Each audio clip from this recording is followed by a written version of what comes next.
ก่อนสิให้ไผยืมเงินก็คิดเบิ่งก่อนให้มันดีๆเพราะสังคมยุคนี้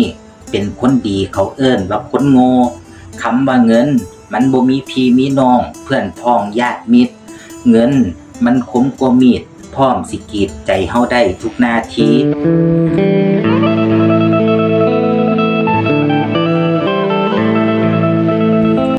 บางคนจิตสำนึกมีเขาก็ใส่คืนแต่บางคนสันดานมึนสิได้คำเว้าพื้นเป็นดอกเบี้ยแล้วก็ใส่หนี้คืนด้วยคำใส่ร้ายคนเฮามันต่างจิตต่างใจต่างนิสัยต่างสันดานอย่าคิดว่าการเป็นคนใจดีแล้วเฮาสิได้ไมตรีตอบแทนกลับคืนมาเพราะคนบางคนแต่จิตใจมาก็สูงส่งกว่าใจมันอย่าคิดว่าสิซื้อใจคนด้วยเงินตาเพราะสิ่งที่สิได้ตอบแทนกลับคืนมาคือเสียเวลาเสียหน้าเสียใจแล้วก็เสียความรู้สึก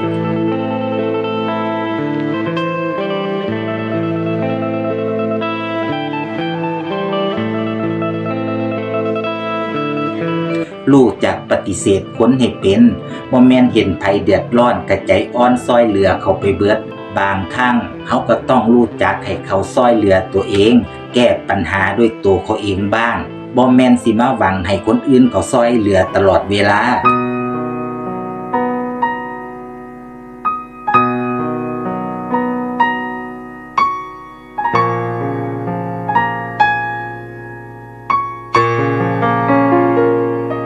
คนเฮาใจดีหลายเขาก็เอาเปรียบคันใจดำก็หาว่าเฮาแรงน้ำใจเพราะใจร้ายก็หาว่าเฮาดูถูกคือสัจธรรมของมนุษย์บนโลกใบนี้ฝากไว้ให้คิด